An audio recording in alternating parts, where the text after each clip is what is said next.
পচা রাজনীতি আর চায় না।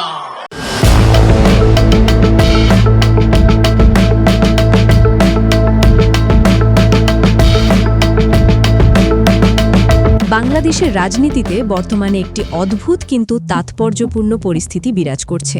ক্ষমতার কেন্দ্রে রয়েছে বাংলাদেশ জাতীয়তাবাদী দল বিএনপি, আর রাজনৈতিক অঙ্গনের অন্যতম বড় শক্তি বাংলাদেশ জামায়াতে ইসলামী অপেক্ষাকৃত নীরব ভূমিকা পালন করছে। এই নীরবতা কি দুর্বলতা নাকি সুপরিকল্পিত কৌশল? এই প্রশ্ন এখন রাজনৈতিক বিশ্লেষক, কর্মী, সমর্থক এবং সাধারণ মানুষের আলোচনার কেন্দ্রে।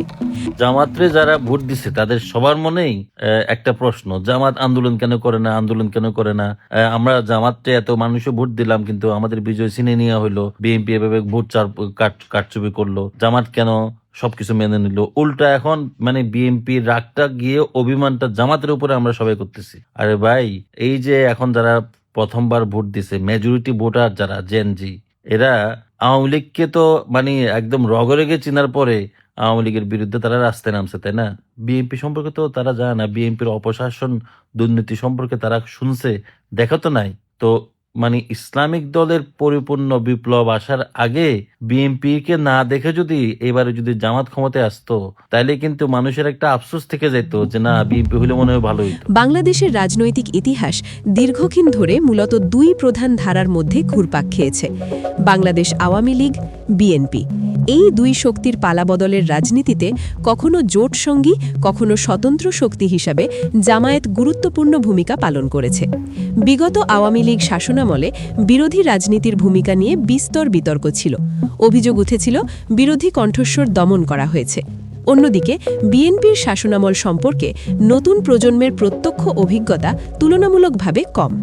এই প্রেক্ষাপটে বর্তমান পরিস্থিতি, যেখানে বিএনপি নেতৃত্বে আছে এবং জামায়াত সরব বিরোধিতা করছে না, রাজনৈতিকভাবে অত্যন্ত তাৎপর্যপূর্ণ। রাজনীতিতে নীরবতা অনেক সময় সবচেয়ে শক্তিশালী বার্তা বহন করে।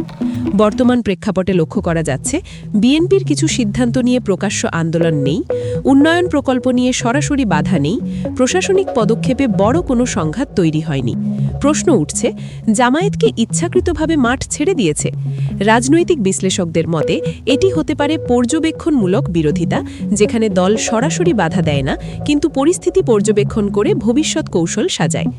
একটি লক্ষণীয় দিক হল, যেখানে রাজনৈতিক দলগুলো সীমিত প্রতিক্রিয়া দিচ্ছে, সেখানে সাধারণ মানুষ সোচ্চার হচ্ছে। সামাজিক যোগাযোগ মাধ্যমে সমালোচনা, নাগরিক প্ল্যাটফর্মে মতামত, জনসমাবেশে প্রতিক্রিয়া। এতে বোঝা যায় রাজনৈতিক দলগুলোর শূন্যস্থান জনগণ নিজেই পূরণ করছে। এটি বিএনপির জন্য যেমন সতর্কবার্তা, তেমনি সুযোগও। বিএনপির সামনে বড় চ্যালেঞ্জ হল, বিরোধী দল জোরালো না হলে সরকারের ওপর সরাসরি দায় বর্তায়। প্রতিটি সিদ্ধান্ত জনগণের চোখে স্পষ্টভাবে ধরা পড়ে। বিএনপির অতীত শাসনামলী নিয়ে বহু বিতর্ক রয়েছে। নতুন প্রজন্ম সেই সময় প্রত্যক্ষ করেনি, কিন্তু শুনেছে নানা সমালোচনা। এখন তাদের সামনে বাস্তব চিত্র উপস্থাপনের সময়। দুর্নীতি, স্বজনপ্রীতি, ক্ষমতার অপব্যবহার, এই অভিযোগগুলো অতীতেও ছিল। বর্তমান সময়ে এগুলো এড়াতে না পারলে রাজনৈতিক ঝুঁকি বাড়বে। 6. জামায়াতের সম্ভাব্য দীর্ঘমেয়াদী পরিকল্পনা। রাজনৈতিক মহলে ধারণা করা হচ্ছে, জামায়াতের এই নীরবতা 3টি কৌশলের অংশ হতে পারে। জনগণকে বাস্তবতা দেখার সুযোগ দেওয়া, দেখুক মানুষ, এই মনোভাব যদি থাকে তবে এটি রাজনৈতিকভাবে পরিণত কৌশল। দায় মুক্ত অবস্থান তৈরি করা। সরকার ব্যর্থ হলে বিরোধী দল তখন বলবে, আমরা তো বাধা দেইনি। ভবিষ্যৎ জোট রাজনীতির দরজা খোলা রাখা। নীরবতা অনেক সময় ভবিষ্যতের দর কষাকষির সুযোগ তৈরি করে। বিএনপির জন্য কৌশলগত করণীয়: 1.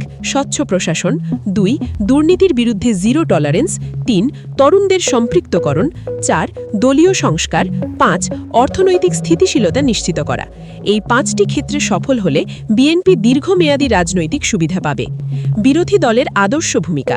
গণতন্ত্রে বিরোধী দল কেবল সমালোচনা করে না, বিকল্প প্রস্তাব দেয়, নীতিগত অবস্থান তুলে ধরে, জনমত সংগঠিত করে। যদি বিরোধী দল নীরব থাকে, তাহলে রাজনৈতিক ভারসাম্য প্রশ্নের মুখে পড়ে। বাংলাদেশের রাজনৈতিক ইতিহাসে এমন সময় বিরল, যখন একটি সরকার তুলনামূলকভাবে স্বস্তির মধ্যে কাজ করার সুযোগ পায় এবং বিরোধী দল কৌশলগত নীরবতা বজায় রাখে। এই মুহূর্তে সিদ্ধান্ত, আচরণ এবং জনসম্পৃক্ততায় নির্ধারণ করবে ভবিষ্যৎ রাজনৈতিক মানচিত্র।